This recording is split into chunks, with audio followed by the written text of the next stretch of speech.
Hello guys, welcome back in another reaction video about a recovery center employee gets arrested for stealing from rehab patients. And what happens in the interrogation room over the next 32 minutes is a masterclass in how fast I don't know him turns into a full confession.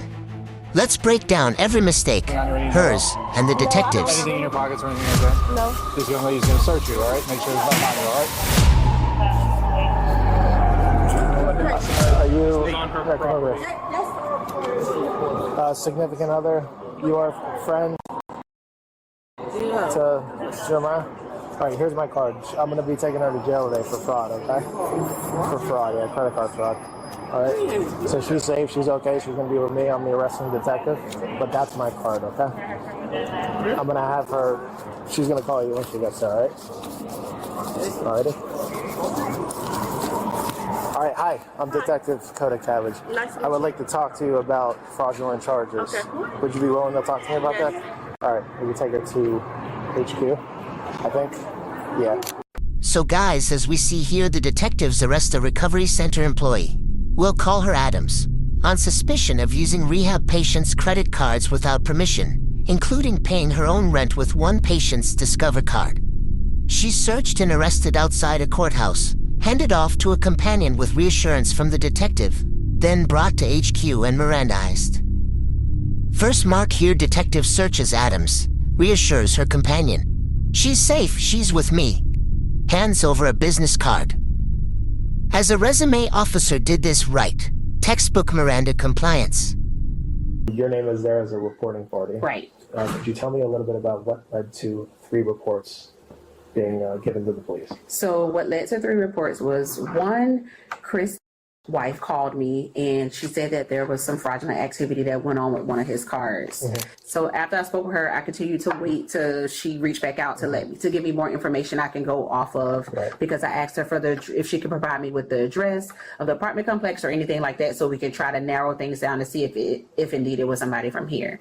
She, in the process of me waiting on her, that's when I got a call the next day from another wife of Juan. I had HR run a profile to try to see if I had anyone that lived off of any one of the texts, because we would be the only people that would have access to their cards and everything. And once they ran the report, that's when I found out I had one tech that did follow suit with that address. And when you say tech, what having access to lockers, what does that process look like? So the process, so we have all the lockers locked behind a closed door in one room. And all the lockers have individual locks on there, and we have a master key. So the only time we're supposed to go in the lockers is if we're putting something in the lockers for the patients or retrieving something from it. So what made me, these 2 cases wasn't even what made me look into her. What made me look into her was, we had another case with Corey, and he was getting ready to discharge and he was missing some money. You don't need handcuffs, right? Oh. You're not gonna attack me? No. Because I do fight back. I'm not going to. So I tell my niece and nephew, whenever they hit me, I say, I hit back. So I am Detective Kodak Cabbage. My camera's on. Obviously, you were just arrested outside of the jail, right? So because you're here, I have to read you your rights, right? I can make no threats or promises to induce you to make a statement. This must be of your own free will. I understand. Makes sense? Okay. And are you currently employed? Are you working? Yes. Okay, where do you work? So right now I work at a recovery center. What do you do there? So a recovery advocate. So let's break down what happens here. She's read her rights again on camera, says, I understand, and proceeds to answer for the next 28+ minutes. This consider as a civilian mistake number 1. Talking without a lawyer present. Don't explain, justify, or chat with police before a lawyer's present, even if innocent. Anything said can be used against you.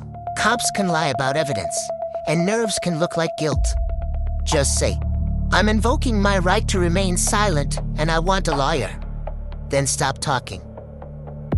So basically, like recovery advocates, they basically they do scheduling, they do things for the patients, like make sure that they know where they're going for the day, what groups they're attending, and stuff like that. Okay, got you. So you sort of guide the patients. Yes, just guide them. Okay, and schedule it. What's the name of that title again? Recovery Advocate. That's a pretty cool title. Before center, because that's a pretty recent job. You've only been there less than 3 months. Did you work anywhere else before that? Same sort of title, same Yeah, well, it's theirs is more like same thing, substance abuse. Okay, so they're the same sort of center, but did you have the same job responsibilities? Yeah. Before that, I already had let them know I was like looking for better pay, anyways, because I'm a mom. So I was looking for better pay, and that was one of my main reasons. I was telling them that I was going per diem, looking for someone that at least paid better because they only pay like $16 an hour, and you can't really. A single mom can't really make away with $16. No. So I had already let them know that, you know, I plan on going per diem because I was looking into somewhere else. Like I let them know that. And then after that, after I let them know that or whatever, they came to me with some allegations or whatever, basically saying, oh, well, we accuse you of, well, we think you was doing this and doing that. What they said? So they basically said a patient, I guess his wife came up there, whatever the case may be. They were trying to make it seem like we talked to the patient wife and she said she didn't know where the charge came from or whatever the case may be. I'm confused. What A patient's transaction. wife called you or called? Called, I guess, the facility owner or whatever. Okay. And was letting them know, hey, I don't know where this charge came from, and I don't think he did it or whatever. And so she came to, so me and the patient was, close, and I always. Who was the patient that you So his name was Juan. She was just like, Juan's wife called and she said she seen a transaction and she don't, she know that it's probably not him, but she's gonna come up here and dispute it, and she just want him to tell her where the transaction came from. And so that's the last I heard of them, anything about it. That was that. And I was already transitioning to a new place anyways, and I already had told them, like, I had basically put in my letter of, to let them know I'm not gonna be here or whatever the case may be, so. So you don't even care about what they were saying? Or? Yeah, I did, because I'm like, hey, she was in the middle of her already telling me this or whatever. She was like, she spoke to the wife. The wife had her say something on it. The wife feel like she didn't know where the transaction came from. She, when speaking to the patient or whatever, she was like, I spoke to him. He didn't really say nothing about it or the transaction or anything. Right. So, all she could do is just go off of upset wife saying she seen the transaction, but he didn't tell the wife, or he didn't tell the wife no, or this is not the case. So Juan's wife calls and says, hey, there's a charge on Juan's credit card. How did it get there? Yeah, that's what she basically said. And then you said accuse you or something. So what did they So accuse basically you they of? said, well, using his credit card or whatever the case may be, mind you, because they know that me and Juan is close. We do he asked me to help him with things, and we talk, and he'll tell me, literally, he one of the ones that I was close with. He'll talk to me, I'll tell him, he'll ask me. I was like, yeah, I'm in school, I'm a single mom and stuff like that. And he became, close to me or whatever. Right. Did Juan ever actually give you his card? Because you're saying. Yes, that's what. So He did? one day I was at work and we was I came in. I was at my normal self because I'm a single woman. I was going through something, and he noticed that I was going through something, and he was like, yeah. So he was like, Maya, I see your energy not up high usually because my energy, I'm always there. I'm doing whatever, running around for the clients or whatever. And he was like, what's going on? I just told him my situation and what I was going through. What was the situation? If you don't mind Basically, asking? I'm a single mom, so it's hard. I'm not gonna lie, it's hard when you're a single mom and you're trying to figure things out. And I was just telling him right now, I paid paid what I could and did all this and that. But it's another one coming up and I'm short. And he understood that, and he was like, oh, you only get paid $16 here? That's crazy. You work too hard. You deserve more than that. And he just basically started telling me about the kind of telling me, yeah, y'all are getting underpaid here and stuff. And what can I do to help? And I literally told him. And then the thing is, What did you tell him though? I was like, well, my rent, that's what I'm going through right now. Gotcha. So my rent is what I'm going through. How much is your rent? It was $21.95, something like that. That's pretty hard to make up. But when they 16 an hour, it's right? it's $21.95, but they add on other stuff. So by the time they add it up, it's $23, $24. Okay.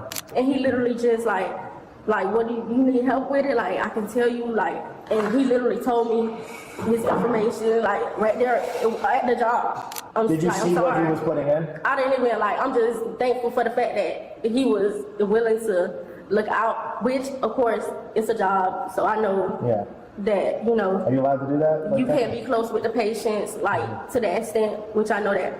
Thinking at the time, I was literally just thinking a single mom who just trying to figure it out. And then I even offered him, I was like, I can send it back to you on, because you know I'm working and I can, you know, send it back to you or whatever. And he just was like, you okay, you a good person. I see you busting your, like, working hard for your daughter, you in school, like, it's okay. So he offered to pay your rent. Yes. You logged into your rent portal on your Yes. phone, and he plugged in, I'm assuming, a credit card or something Yes, to yes. pay for it. Do you do the intake for patients sometimes? Sometimes, but most of the times I'm usually like, it just all depends on who's in that moment. Sometimes you might not do the intake for that But person. you've done one before. Yes. Okay. So they surrender their property to you, like a phone and you said a wallet Yep. or something? And then where is all that stuff kept? Is So it it's kept in like a safe key, like lockers. in lockers? Okay. Who would have access to those lockers? Is it supervisors? Do the patients have So access? supervisors and RAs have, like, they can go inside the locker. The lockers, there was placed like in the supervisor office. So like, Oh, gotcha. she's in there and the lockers You are. as an RI had access to it. Say I was a patient and I said, hey, Miss Adams, I need to get something from my locker. You would have the ability to go get that item if it was approved. approved by a nurse or supervisor. Yes. Is this that room that you were talking about where the patients keep their? Okay. Do you recognize that person? Yes. Who's that? That's you? What were you doing there? So right there, I'm getting the keys situated to get ready to unlock it, and I had my phone in my hand because I usually be texting, and then I unlock it and put stuff in. Whose locker is that? So I can't see the name. So we'll back it up. Maybe you don't remember whose locker it is. What did you just take out there? What is that? So right there is a manila folder, and in those folders, like, we put like important things in there. The paperwork, what they do when the intake is in there, like money logs and things like that. Money logs. So that would be a log of, say they bring money and then. We'll write it on the log. So and if a patient says, hey, I need $20 for cigarettes, do you log it out to them? Yep. Okay. So tell me what happens And next. you'll get a signature and Why do you go to the corner and set that down and turn your back to the camera? so basically, usually I be putting things in there. It just all depends on, like, if I gave a patient their phone or if I gave them something out of the safe key, I'll put it back in there and I'll close it up. So why do you have nothing to give a patient? You didn't write anything down. You have nothing. No, so 9 times out of 10, if I didn't have like nothing to give him, it could have been. I usually put like if the therapist give me something for them, if it's a card, if it's an insurance card, if it's anything like that, all I do is put it back in sit it on the thing, put it back in the manila folder, and put it back So in you the can locker. go in there without the patient asking you to do something? You can go, yeah, you can go in there with a therapist asking you to do something, or a supervisor Okay. asking you to pull something or put something back. Okay. The Yes. therapist asked you to do something here? Yeah, so 9 times out of 10 when I'm going in there is because of a therapist or a supervisor telling us to do something. What would their request have been? So I'm not quite sure what the request was. Then I know we get like insurance cards and things like that, IDs, and put it back. Okay. So what that video is, do you like memorize? I'm sure you have so many patients over there. Like, there's a lot of patients all the time. Do you remember everyone's like names? I don't remember every single one of them sometimes because they can have like up to 45 patients, but I like certain ones I remember. This video, I didn't give you the date. Maybe it'll help your memory. Oh, excuse me. That video was from Sunday, December 7th at about 6:30 p.m. Here's what do you remember a patient named Corey? So yeah, I remember Corey too. Corey went to with $200 and that money was missing from his locker. So is that you? You know what's crazy about that situation right there? I didn't get $200 from Corey locker. I didn't do none of that. Mind you, Corey, when he had his intake or whatever, I wasn't even there when his intake was taken. You didn't do his intake. I didn't do his intake or none of that kind of stuff, so I didn't know about that. When she brought up that situation and mentioned it to me, she also mentioned, telling me about, she asked all of the RAs, she went and seen who did his intake, went on the money log, this and that. She would ask me stuff. A lot of times he would want me to get cigarettes from the vape machine for him and stuff like that. And that's what I would do for them. I would go to the vape machine, I would go get cigarettes and stuff. The vape machine? Because he reported it to us. I randomly talked to Corey that it was $200 that was missing. It wasn't on the money log, it wasn't nothing. And see, that's the thing. It before should have been on the money log. You're going into a dark room without putting the lights on. And see, the thing is about that, the The light light switch is is, right there. yes. So why would you not put that's a dark room. It might look light because there's night vision on the camera, but that's a dark room with no windows.